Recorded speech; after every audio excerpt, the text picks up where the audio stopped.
ಕನ್ನಡ ನುಡಿಗಟ್ಟುಗಳು ಭಾಗ 1. ತಲೆದೂಗು ಅಂದರೆ ಒಪ್ಪಿಕೋ. ದೊಡ್ಡವರು ಹೇಳಿದ ಒಳ್ಳೆಯ ಕೆಲಸಕ್ಕೆ ಯಾವಾಗಲೂ ಕಿರಿಯರು ತಲೆದೂಗಬೇಕು. ಕೆಟ್ಟ ಕೆಲಸಕ್ಕೆ ಎಂದೂ ತಲೆದೂಗಬಾರದು. ರಾಮಬಾಣ ಅಂದರೆ ಗುರಿ ತಪ್ಪದ ಬಾಣ. ಅಜ್ಜಿ ಮಾಡಿದ ಕಷಾಯ ರೋಗಗಳಿಗೆ ರಾಮಬಾಣವಾಯಿತು. ಇಟ್ಟರೆ ಜೀವನದ ಹಾದಿ ರಾಮಬಾಣ ಇದ್ದಂತೆ ಇರಬೇಕು. ಇದ್ದಾಳೆ ಕಿವಿ ಅಂದರೆ ಚಾಡಿ ಮಾತು ಕೇಳುವವನು. ಇದ್ದಾಳೆ ಕಿವಿ ಇದ್ದರೆ ಮೊದಲು ಹಾಳಾಗುವುದು ನಮ್ಮ ಮನೆಯೇ. ಮನೆಯಲ್ಲಿ ಹೆಂಗಸರೇ ಆಗಲಿ ಗಂಡಸರೇ ಆಗಲಿ ಇದ್ದಾಳೆ ಕಿವಿ ಇಟ್ಟುಕೊಳ್ಳಬಾರದು. ಗೊಣಮುರಿ ಅಂದರೆ ಸೊಕ್ಕು ಮುರಿ. ದುರಂಕಾರಿ ಮಾತುಗಳನ್ನು ಗೊಣಮುರಿಯಬೇಕು. ಶ್ರೀಮಂತರು ತೋರಿದ ಗರ್ವಕ್ಕೆ ಹಳ್ಳಿಯ ಜನ ಗೊಣಮುರಿದರಂತೆ. ನುಂಗಿಬಿಡು ಅಂದರೆ ಕಬಳಿಸು. ಬಿಟ್ಟಿ ಸಿಕ್ಕ ಹಣವನ್ನು ಜನ ಚೆನ್ನಾಗಿ ನುಂಗಿಬಿಡುತ್ತಾರೆ. ಕಳ್ಳರು ಕದ್ದ ದುಡ್ಡನ್ನು ಚೆನ್ನಾಗಿ ನುಂಗಿಬಿಡುತ್ತಾರೆ. ವೇದವಾಕ್ಯ ಅಂದರೆ ಮೀರಲು ಬಾರದ ವಾಕ್ಯ. ಹಿರಿಯರು ಆಡಿದ ಮಾತು ವೇದವಾಕ್ಯವಿದ್ದಂತೆ. ನಮ್ಮ ಅಪ್ಪ ಅಮ್ಮ ಹೇಳಿದ ಮಾತು ನಮಗೆ ವೇದವಾಕ್ಯ. ಹೊಟ್ಟೆ ಒಳಗೆ ಹಾಕಿಕೋ ಅಂದರೆ ಸಹಿಸಿಕೋ. ಗಂಡ ಬೈದ ಮಾತನ್ನು ಹೊಟ್ಟೆ ಒಳಗೆ ಹಾಕಿಕೊಳ್ಳಬೇಕು ಎಂದು ಜನರು ಹೇಳುತ್ತಾರೆ. ದೊಡ್ಡವರು ಬೈದರೆ ಚಿಕ್ಕವರು ಹೊಟ್ಟೆ ಒಳಗೆ ಹಾಕಿಕೊಳ್ಳಬೇಕು. ಮೀಸೆ ತಿರುವು ಅಂದರೆ ಗರ್ವಪಡು. ಮಗ IAS ಪಾಸ್ ಆದಾಗ ಅಪ್ಪನು ಮೀಸೆ ತಿರುವಿದನು. ಭಾರತೀಯರು ಕ್ರಿಕೆಟ್ನಲ್ಲಿ ಪಾಕಿಸ್ತಾನದವರ ಎದುರು ಗೆದ್ದಾಗ ಭಾರತೀಯರು ಮೀಸೆ ತಿರುವಿದರು. ಕೈ ಚೆಲ್ಲು ಅಂದರೆ ಸೋಲು ಒಪ್ಪು. ಒಪ್ಪಿಕೊಂಡ ಕೆಲಸ ಸಮಯಕ್ಕೆ ಆಗದೆ ಇದ್ದಾಗ ಕೈಚೆಲ್ಲಿ ಕೂರಬೇಕಾಗುತ್ತದೆ. ಎಲ್ಲವನ್ನು ಕಳೆದ ಮೇಲೆ ಕೈಚೆಲ್ಲಿ ಕೂರಲೇಬೇಕು. ಗೊಡ್ಡು ಪಾಂಡಿತ್ಯ ಅಂದರೆ ಸುಳ್ಳು ಪಾಂಡಿತ್ಯ. ಈ ಕಾಲದ ಜನರು ಪಾಂಡಿತ್ಯವನ್ನು ಗೊಡ್ಡು ಪಾಂಡಿತ್ಯ ಮಾಡಿಬಿಟ್ಟಿದ್ದಾರೆ. ಜನರು ಗೊಡ್ಡು ಪಾಂಡಿತ್ಯಕ್ಕೆ ಹೆಚ್ಚು ಮೊರೆ ಹೋಗಿದ್ದಾರೆ. ಅರ್ಧಚಂದ್ರ ಪ್ರಯೋಗ ಮಾಡು ಅಂದರೆ ಕತ್ತು ಹಿಡಿದು ಹೊರ ಹಾಕು.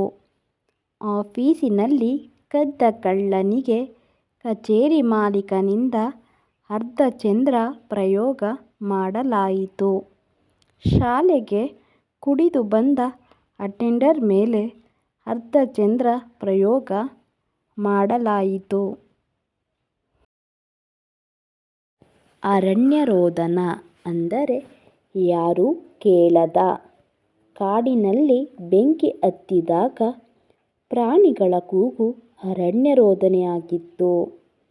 ಹಸುಗೆ ಮನೆಯಲ್ಲಿ ಮೇವು ಇಲ್ಲದಾಗ ಅವುಗಳ ಕೂಗು ಅರಣ್ಯರೋದನೆ ಆಗಿರುತ್ತದೆ. ಅಡ್ಡದಾರಿ ಹಿಡಿ ಅಂದರೆ ಕೆಟ್ಟ ಚಾಳಿ ಹಿಡಿ. ಮಕ್ಕಳಿಗೆ ಸರಿಯಾಗಿ ಬುದ್ಧಿ ಕಲಿಸದೆ ಹೋದರೆ ಅಡ್ಡದಾರಿ ಹಿಡಿಯುವ ಸಾಧ್ಯತೆ ಹೆಚ್ಚು. ಅಡ್ಡದಾರಿ ಹಿಡಿದಿರುವ ಜನಗಳ ಜೊತೆ ದೂರವಿದ್ದಷ್ಟು ನಮಗೆ ಒಳ್ಳೆಯದೇ. ಅಮಾವಾಸ್ಯೆಗೊಮ್ಮೆ ಹುಣ್ಣಿಮೆಗೊಮ್ಮೆ ಅಂದರೆ ಅಪರೂಪ. ನಮ್ಮ ಅಜ್ಜಿ ನಮ್ಮ ಮನೆಗೆ ಅಮಾವಾಸ್ಯೆಗೊಮ್ಮೆ ಹುಣ್ಣಿಮೆಗೊಮ್ಮೆ ಬರುತ್ತಾರೆ.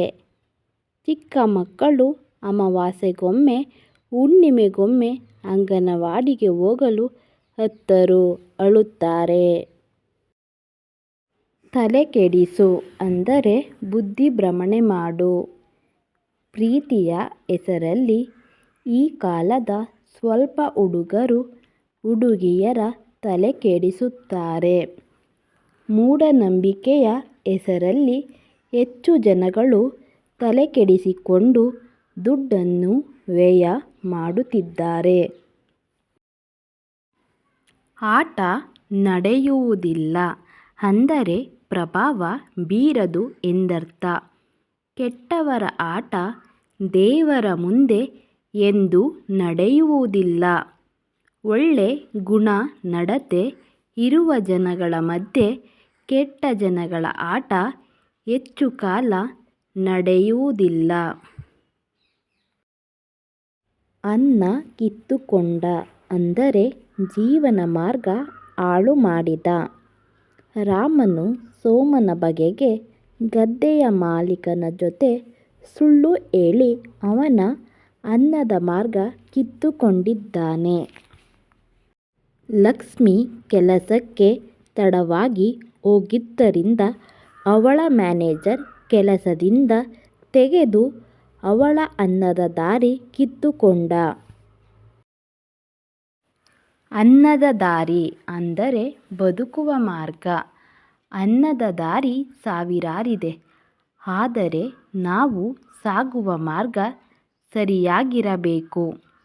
ಹಿರಿಯರು ಮತ್ತು ಗುರುಗಳು ತೋರಿದ ಮಾರ್ಗದಲ್ಲಿ ನಡೆದರೆ ಅದೇ ಅನ್ನದ ದಾರಿಗೆ ಕರೆದೊಯ್ಯುತ್ತದೆ.